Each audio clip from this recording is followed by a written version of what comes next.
Welcome to MeatballCraft, episode 28. Today, we'll be venturing down onto Pixonia. So, this is Pixonia, very, very green. I'm just rebuilding the rocket, as it always breaks, and fueling it up, so I'll meet you down there. And here we are on Pixonia, where the locals are less than friendly. There's a lot of... Uh-oh, I dropped my thing.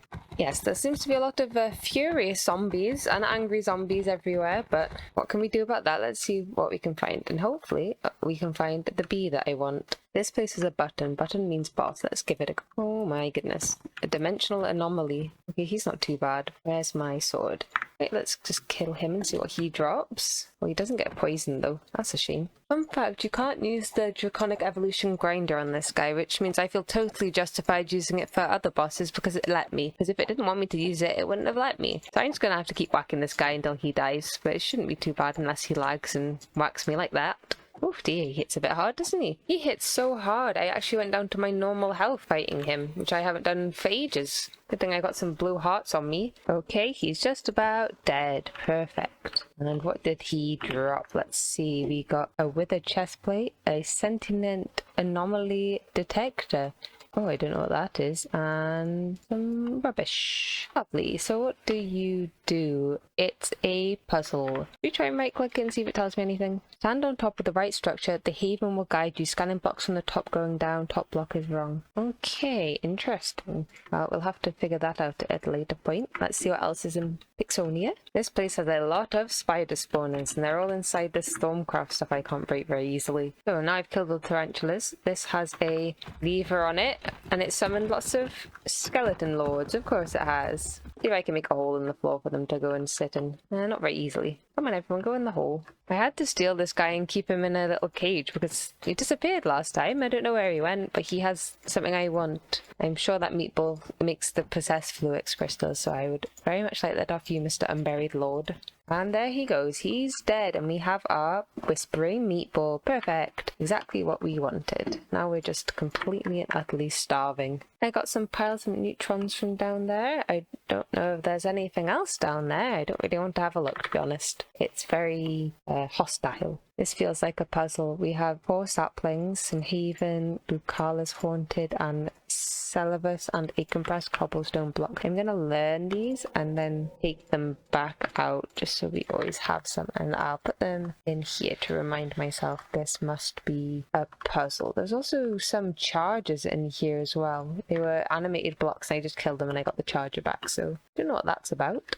Over here we have a pressure plate, which makes me think more fighting, so maybe block up these ends and trap whatever it is. Oh, it's wasps, of course. Lovely wasps. Okay, I killed them and we got the adamantium stinger, which is what we needed to make the adamantium. Perfect. Oof, they were not pleasant. There's a boss fight in here and it says I might want to have sacrifice metal armor, which I can't make, so I assume something drops it at some point. So I might just leave this one till later because I don't want to die. Oh no, this one's got another button. That's not good news. Let's make a little cave. I boxed it in. Let's see what this is then. Oh my goodness, it's a dread servant. He keeps flying away because of my lovely shuriken. Maybe if I can trap him in a nice little box in the corner, that would help. Okay, let's try and kill him like this. Okay, he's almost dead, and there we go. He's dead. Oh, I got an even better tier of thing. I got some shattered ice and the icy dread shard. Oh, interesting. I like forest puzzle. Delicious. Well, that wasn't too bad. I found this place and it had some reinforced obsidian and lots of mobs, so I thought there'd probably be something in the reinforced obsidian, and I was right. It was the Pixonia infusion key. So to break it, I just used the morning star. It just instantly killed everything. That was way easier. I have no idea what this does. It makes universal boosters and infused murmanite. Perfect. Okay, well that was nice and easy. Just needed to run away after it there. It's just a very hostile land. I don't know how much else is here, but we'll keep looking. While we have not finished our Pixonia journey, it is the next day for me, and the pack's updated. There's been quite a few changes. Not many affect us, but there is one in particular that does affect us, and that is the Dragonfire Crucible and Forge, which have now changed their recipe. This is the Dragonfire Crucible, which is a lot larger than the last structure, so it's probably going to have to move from in here to a separate place. And this also has changed and is now the much taller variant like this. So we are going to have to change this when we are able to. But I'm going to leave it for now. We've got some more Pixonia to be exploring. The quest book has alerted me there's quite a few other things to do on Pixonia. For example, finding Ogreite, which I think is just fairly easy to get. Yeah, it's just found in Pixonia, so that's just an ore.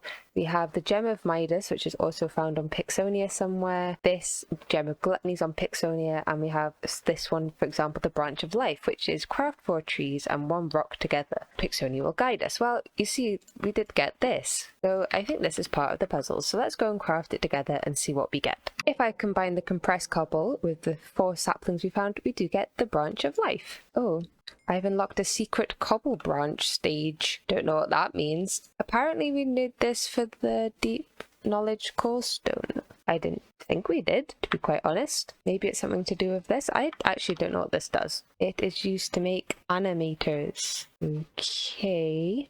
Strange. I still need to make this armor, but that's fine. We'll continue to look through Pixonia for a little bit, see if we can find the other 2 things that we need. Or maybe 3 things. I assume this is from the difficult boss. Oh, I found the Gem of Gluttony, and it summoned a guy when I opened this chest.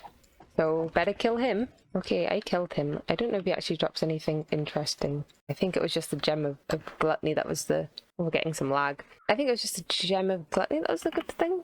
Interesting. I found a lever and it made this bee thing appear. It's got quite a bit of health, but we should be able to kill it fairly easily. I moved it using a mob imprisonment tool so I could hit it more easily, and it's broken the top left health bar. Luckily it's still on the 1 probe thing, but I thought I wasn't damaging it. Okay, it's just about to die, and there we go, it's dead.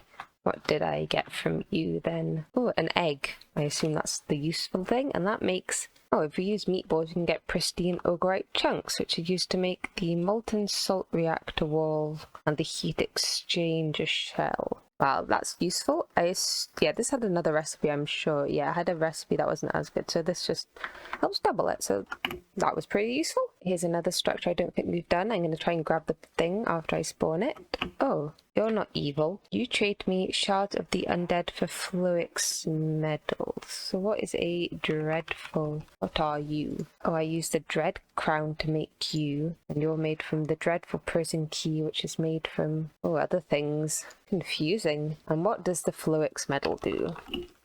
Dread cleansing coal stone, which gets me this, which makes me dread shards. Is that useful? Are dread shards that useful? I don't know. I bet this is useful though. I don't know. Very confusing. Well, I'll steal you anyway. Where are you? Snatch! I've come again to the really hard boss fight thing. Let's just press the button and see what happens. If not, we can just run away. Oh my goodness. Maybe we can't just run away. There is a lot of things around here. Let's see if I can make a barricade somehow. Oh my goodness. Oh dear. Okay, I appear to be safe up here.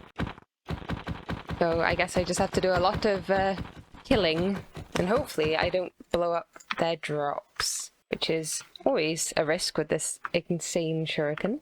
I've killed all his friends, but not him, and I've mostly got him trapped. He does a lot of damage if he hits you. He takes you down to half a heart. So I'm just going to have to sit here for a very, very long time while I chip away at his 200,000 health. Meatball Man is nearly dead. I'm going to do the last few hits with the sword so my shuriken doesn't accidentally blow up whatever he drops. This has taken me a very long, incredibly long time, so thank you very much, Threefold, for uploading a 50-minute Moni Factory episode, which has kept me entertained while whacking him, which is also why the sound's off, because I didn't want to hear the shuriken noise while I was trying to do this. Oh, come on, one more hit. Okay, one more hit. Yes, he's dead. And we can't even pick up what he's dropped because of all the other rubbish. We got his recursive meatball. Woohoo! We did it. He didn't drop anything else though. And I'm not sure how to get out again. I can turn the volume back on now too. Perfect. So is that, I think that might be, oh no, we still haven't got the Gem of Midas. But apart from that, I think we've got everything in Pixonia. I'm just going to have to figure out how to actually get out of here. Probably just with a chorus fruit. They have summoned a blessed Buddha, who I can't really hit very well because I've trapped him. Let's try and get him from the top. Oh, he does a lot of damage actually. Well, let's just get him killed. Maybe he'll drop the thing we're looking for. It's nearly dead. There we go. And we got the Gem of Midas, which is exactly what we wanted. What a horrible, horrible thing. Oh, we got a tarantula egg for it. Well, I'm glad it's dead. It did a lot of damage actually, way more than it should have. Oh, and we got the tarantula boss trophy finally. So yeah, that's good. I think apart from the ogreite, that's everything we need. And if I look on the tooltip for ogreite, it said find inside a special tree in Pixonia, follow the Ayaraku. So I guess we just need to do that and then I think we're done here. I found this tree. I don't know if this is the ogreite tree or not. There's no Ayaraku though, so maybe it's just a tree. Let's see, is there anything inside? I don't think so. This just looks like a tree. This says something up a bit further. No, it just seems like a big tree to me. I think it's meant to be a smaller tree and Ayaraku spawn near it, so I did find an Ayaraku but it's disappeared, so I can't remember quite where that was, which is helpful, but we'll keep looking. It said about Y72 in the pool, in the thing. Whoops. The ore spawn thing. Yeah, the world gen. So I'll have a look around here, see what we can find. There's an Ayaraku over here and two big trees, so maybe it is the big trees? I'm not really sure, to be honest. Oh, look, there's another big tree. Does it spawn in here? It seemed to. Yeah, they did say it was a smaller tree, maybe, but I don't really... None of these stand out to me as different, so... I mean, this one's green. No. My morning started just to check. I'm pretty sure this is a red herring tree. All I got was wood. Oh, I'm gonna get killed. Well, yeah, it's inside a tree, so it has to be a tree you can go inside of, so I'm really not sure unless it's this. Is it you? Can I go inside you? Oh, it was you! It's the mangrove wood from the Twilight Forest. Aha! Oh, we did it! I figured it out. Amazing. We are back from Pixonia, and our first job is to make adamantium, and to do that, we first need to make the cursed mermanite catalyst, and to start off, we do this, which will get us a stack of mermanite catalyst, and then we will use Vitium. I think there's some in here. We will use Vitium to convert all of this into the cursed one, and then we can just combine it in an induction smelter to be able to give us the adamantium that we need. We shall place this here, and yeah, so nice and easy, I think. To make adamantium, we need the alloy furnace, not the induction smelter, so these should just go in and we'll get adamantium, which is perfect. Now we will be able to combine that with the Residium blend that we made in the last episode, and we'll be able to combine that with the Residium blend that we made before, and we will be able to get the Residian ingots that we need. The other thing that we need to do is make a full set of Residian armor to be able to make the cobblestone, which I think seems pretty easy. We don't need the Residian for this, we need rosewood roots. Hopefully we've got enough. I'm not entirely sure if we do. Let's see, rosewood. Oh, we've got 12. I think we only need 8, so that's perfect. There's another thing I want to do with the Residian, and that is make a knife blade out of it. So if we come to the smeltery... Oh, there's stuff in the smeltery. I wonder what that is. I was trying to make a different pipe piece, I think. I don't know where the blood's from, mind. But if I just cook one of them, we should be able to use this to make a knife blade. And this knife blade does 85 damage, so it should help upgrade the shuriken. I think I'm going to get rid of the Gaia Spirit Ingot knife blade. That would give me Alien, which gives you stat changes, and Payback, which means I can deal more damage when very injured, which isn't amazing, but this one gives me Sharp, which gives bleeding. It temporarily heals impairs the mob's ability to heal, and that's in the reference to Jaded Cat, who I used to watch all the time when she used to stream, and Nature's Wrath, which can burn the target and also heal me. It also gives me way more damage, so it's gone from 22 to 30, so that's definitely worth it. We first need to make some frames for the armor in the framing table, like so, out of the scrap metal. Then if we come over here, we should be able to make the armor. We're missing some reinforced cloth. I'll make that, and then it should have all the armor. Okay, I've set up the infusion crafting. This should get us the cobblestone that we want. Fingers crossed. I actually do have enough essential. I should do. So exciting. All this work's paid off. And we now have our cobblestone. Woohoo! I'm not sure where we need to open this, so let me see if the quest book gives me any idea. No. Wait, I'll fly over here and see if we can use it, and if not, I'm sure it'll just tell us it's going to be Pixonia. I bet it's Pixonia, really. Let's go on this tiny island. The island of deep coalstone. Let's see. Gardensia. Okay, let's go to Gardensia. We are in Gardensia. I'm going to do it up here because it's out of the way. Bing. Okay, it's just the bee. What bee? We have the Deep Learner Queen. Perfect. Exactly who we wanted. This bee does nothing. I don't know about that. So now we have the bee. We should be able to get the Deep Learner combs. Hopefully I've got enough good genes to modify it so it does it nice and quick. This bee's pretty amazing. I've only just put it in and I've already got 18 combs really, really fast. So thank you, Deep Learning Bee.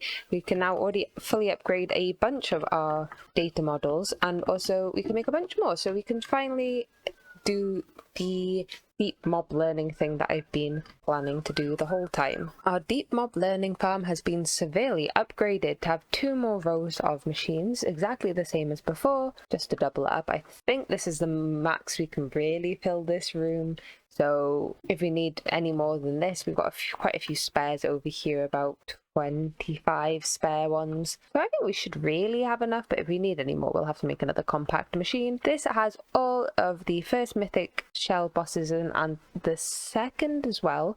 Plus I did make an Ayaraku one. They're all making lots of different things for us. Magic wood, ectoplasm, all sorts of things. Just whatever I thought might be useful. Some ingots, some powders, etc, etc, etc. But thanks to the combs, this was really easy. We didn't have to fight any of the bosses again. They're all self-aware already, and they are cooking up a storm. We are storing everything in our dank still, so here's all the stuff that we have. We are doing the statues for each of them just because I think they might come in useful, and why not? You're also getting pink slime, which is one of the best things. I'm really pleased about that. And we also have a ton of the dank because there was so much stuff like Eternalist fuel, ludicrite, evil infused ingots, hard carbon. This is all really useful, plus these small piles of dusts that I've decided also to collect. Because this tank was full, I had to kind of come up with a sort of creative solution to have 2, because I put 2 here and made this a slightly slower test locator so it wouldn't be a problem, but it was still a problem. So instead of slowing this one down, even though I haven't actually re-upgraded it, if stuff goes in here that's not meant to go in here, it will just be pulled out and put back into this tank as well. I just thought this was probably the easiest way to do it. This isn't overflowing because of it either, so it seems like a fine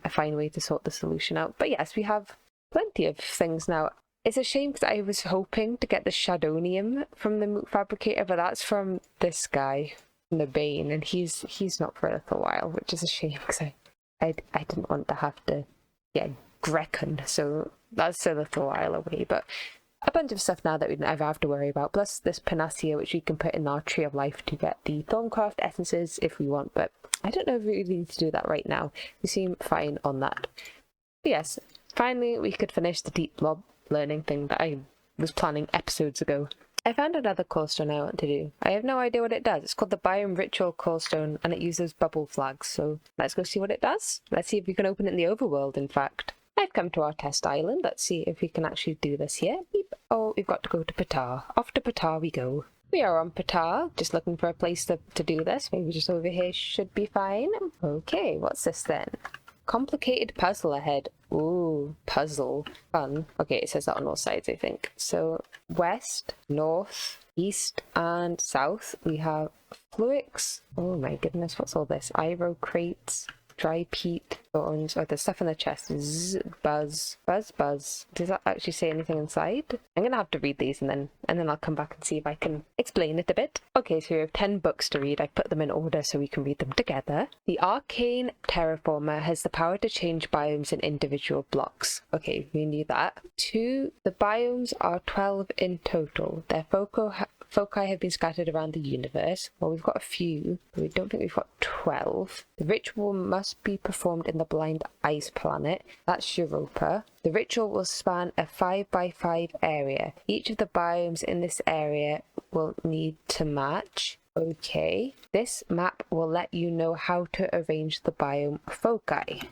Aha! Map. The invincible perverted force of Iromine holds some of the foci, so there's some in Iromine. The Lords of Eden hold the most. I think we got quite a few from Eden. The Wild Woods keep some of them in secret too. The Miramanites stole the last one from the Empire. And the last book, the Trieriform Massiflora, must be used in the ritual. Okay, Terra. this. This must be used in the ritual, which we need to make the orchid for, which I think can be a little tricky. Short mead. Okay, well, yes, that is a puzzle. I'm going to try and take these back and put them in the right order. I don't know what to do about this, though. Maybe I'll just leave all of this here and then I'll come back to Pata when I'm ready. I hope these go back in the right order and we can come back here if we need. I don't think we can do this quite yet, but I'll see how many foci we have. I've been putting them in a separate chest, I think, so interesting. If I take a look in this chest, we have 10 of the 12 focuses already, I assume. That's pretty nice. That does, however, mean we need 2 more, and I'm not sure where I got each of them, so that'll be fun when we get to that. But I don't think we'll do that quite yet, because we don't even have the Mythic Assembler made yet. But that was a fun little core stone, and I'm glad I had a look at it. I thought it was about time we did auto-crafting for the combination crafter, so I've set up 4 in here, because there's quite a lot of combination crafting recipes. They each have 25 or 24 pedestals, which is a bit overkill really, but they're so cheap I might as well make them all pretty much full size. We could also make them bigger maybe if we needed to. This isn't the most beautiful system ever, but it's fine. It works well, and I just needed to be able to connect to the actual packages, so this seemed like the best way to do it. I have such trouble with P2P tunnels though. I accidentally broke one and I had to reconfigure all of them. I don't know why they're so difficult. I hate them. But it's fine. This is the link. It goes through there and it should be fine. Let's just put a little spawned brick back here to make it a little bit tidier. Perfect. So I'm really not using that many channels. I just don't want to make too much of a mess with all the wiring. Also, do I need to power them like this? Is this a thing that needs to be done? I'm not sure. I think now we have done Pixonia. Our next task should be to automate the last 6 of the second mythic shell of void miners. So I'm not sure how to do this. It seems to require potentially a lot of multi-blocks. So I might make some compact machines for each of these and do it like that instead. Okay, I've gone through all the recipes for all the different liquids that we need to make, and there's 6 liquids we need to make, and oh boy, some of them are very tricky. This is ghostly matter, and this is actually one of the easier ones. It requires the mixer, multi-block, a melted single block, a wizardry multi-block thing that's over here, and bees. The seared gravestone requires another mixer, a melter for the seared stone, and to make the grave dust we need to crush gemite ore, etc, etc. Or we could maybe set up a mob farm, don't know. Astral water is very annoying because we need to get 3 different gems to make it. So if you look at the actual recipe, we need the sunstruck water, nightly water, and crepuscular water, which are from these gems. And all these gems have fairly easy recipes. We can now make our own celestial crystals, for example. We just need the sideral collector, which I'll need 3 of. A way to make resonating gems through the Whispering Fountain, which means Whispering Starlight, which we can make with the Possessed Fluix from Pixonia, and that doubles it. But we need to make a little bit first through the Molten Salt Fission, which seems fairly easy when I look at the... Oh wait, no, I don't have to do that. Where was this recipe before? Okay, actually that's a lot easier. I don't have to do the salt thing. I just need to put a possessed thing with liquid starlight and get possessed starlight, and then to make it into Whispering Starlight. Oh, then we put that in the salt fission. Okay, that makes sense. So yeah, that one's a bit more complicated. The salt thing I think I only have to do once, and then I have to make pure fluix as well. The alchemical goo is incredibly easy. Melted sedenite with deep blue matter, and that's it. That's so easy. This one's a pain as well because we need to make Fragments of Madness, which requires void seeds in the Carmenite Power, so we need a Vitium supply as well. The void seeds themselves aren't too bad as long as we have the void seedling, which we do have. So that's not too bad, but the last one I think is probably actually the worst. First we need the Mythic Resource Crucible anyway, just to make it, and we need Alchemist's Fleece. Now we can make it just normally in the spinning wheel, but the best way is in the nether steel loom. We do get lots of it, so it's not as bad, but there's lots of things that we need to actually make. First is the primal mana, which means we'll need a dragonfire forge as well, production of mana dust, then we'll need witch's stitching, which will require another nether steel loom with more primal mana, and liquid witchcraft bottles. And the only way to get liquid witchcraft is by combining liquid witchcraft with a glass bottle, which is made in the honey smelter oven from smelting mandrake root, which will need a supply of honey, which is a whole ordeal in itself, which means we'll need to be squeezing some honey drops, which we don't actually really have a supply of at the moment, but that's fine. I'm sure with the bee production we can sort something else out for that. So that's a whole other thing. Plus then we also need a production of light grey wool, which will just be exporting things from the system again. And I think there was one other thing. Yeah, so we need one of these. These are alright, we can get a villager to trade for most of these. Other ones need the distillery, so as long as we choose the right one. I think the stone ichor one's pretty good, and the other one we kind of already have a supply of over here. But yes, it's going to be a long and fraught journey, and hopefully we can actually fit all of these in a compact machine each and not having to be in multiple, because some of them have a lot of multi-blocks. So I guess we have to get started. An amazing thing about this update is they've doubled the size of ender chests. So now this one chest, which I put all my single things in for moving around the base, etc, etc, I just need the one still, so which is perfect. What an amazing addition. I very quickly set up the alchemical goo processing line. Like I said, selenite comes out of here, goes into the melter, goes into a fluid enricher, mixes with deep blue matter, and is produced. Simple as that. And that's the easiest one. So we can tick this off the list. Oh my goodness. I wish they were all like this. I've upgraded this one. Well, not upgraded, I've changed it to the ender crafter because I didn't have that on auto crafting as well, and hopefully that should work. I haven't tested it, but it seemed to be the same as the others. That's because we need ender crafted stuff for lots of things, and it's easier to do it like that. Our next liquid is ticked off the list, and this is for ghostly matter. We start off with a bee here. It is the ender queen that produces us the ender combs that we want. These combs are put into the mixer. The other ingredient we need is ectoplasm, which is made in this wizardry combiner. To get the ingredients for that, we need fertile essence, which is being made here, and ghostly matter, which comes out of this chest, and this goes straight into the combiner and made into ectoplasm, which buffers here. This isn't upgraded. I thought 2048 would be enough of that. That goes into the mixer as well. We take the melter over here, which is being fed with glass to make liquid glass. It's actually being fed with sand, but glass works as well. That goes into the mixer. We mix the liquid glass with the mysterious combs and the ectoplasm, and that produces us ghostly matter. The main bottleneck for this part of the system is definitely the combs. They're pretty slow to produce, but you're getting a fair amount of ghostly matter this way. So that's one liquid ticked off the list. Only 4 more to go now. For our next automated fluid, we have Seared Gravestone, and this one's also fairly simple. I had to change it up to my plan a little bit, but it still works fine. So we have a mob spawner over here, which only spawns zombies to make the grave dust. The grave dust gets separated and everything else just gets trashed. I'm also collecting the essence, which I might loop back into the system if I can be bothered. We then have a melter over here, which is melting cobblestone into seared stone, which goes into the mixer. We are importing the graves dust as well as dragon bones from an EMC link, and this just makes a seared gravestone, which is exported into an ender chest here. So this is really simple. The only difference that I would have made to the system was I was going to do a woot farm, but apparently you can't woot zombies because they spawn parasites sometimes, so that's interesting to know. But I mean, this works pretty well. As long as we don't run out of mob essence, we should be fine. I've gone ahead and I've made 3 solar panels. They are tier 5 full ironite solar panels, and that's because I couldn't quite make the Atheum ones, but these will do for now. They are producing about 475,000 RF per tick. Those will be better when we can upgrade them again, but it requires a lot of awakened draconium. We just do not have enough dragon hearts at the moment. When I checked this before, it was making 4 million, which makes me feel as though some system has turned itself off. But this has been upgrading because we have been getting different tokens. So we've got a few more tokens than we had before, so maybe that's helping.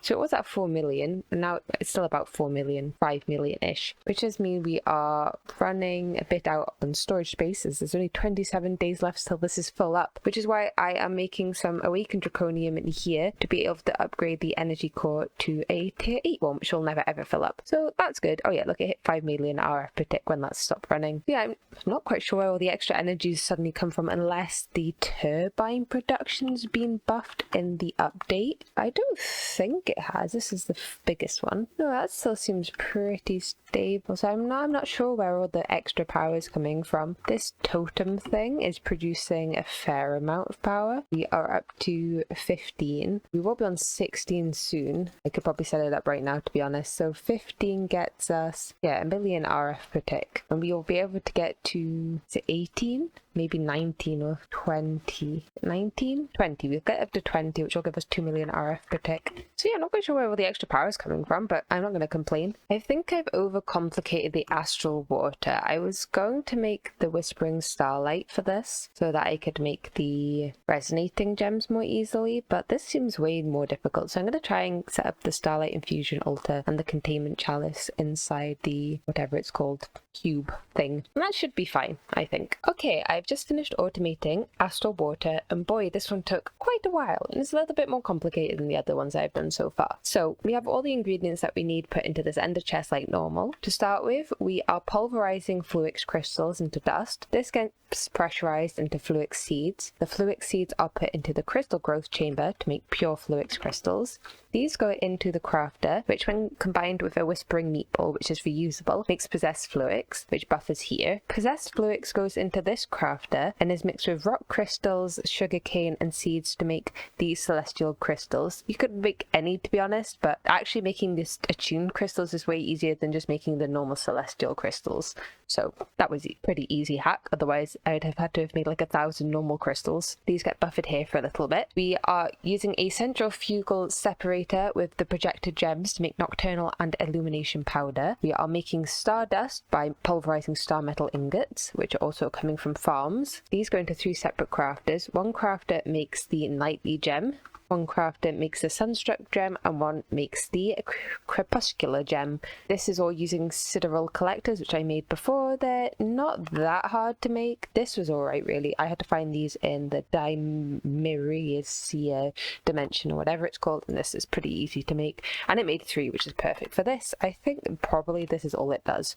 I don't know if the gems do anything else. No, they just seem to be used for this recipe. These are then melted in magma crucibles to make the liquid form of each one. This is all sent up here into the steel thermal mixer, which mixes all 3 of these liquids together to get us Astral Water. Oh, and also we need resonating gems for these, which comes from this. This is actually probably the easiest way. It's a little slow, but to make it the other way that I was going to make it with the whispering fountain, this stuff, like to make a little mini salt fishing thing was just too much of a rabbit hole, so I thought I'd just make this and it works pretty well. So yeah, that's the whole system for Astral Water. It took quite a while, but I'm glad I went with this Astral Sorcery setup rather than the other one. This was way easier, I think. But yes, only 2 more fluids to go now, though one of them is going to be pretty difficult. However, the rest of the liquids are going to have to wait until the next episode, so thank you all so much for watching, and I'll see you all in the next one.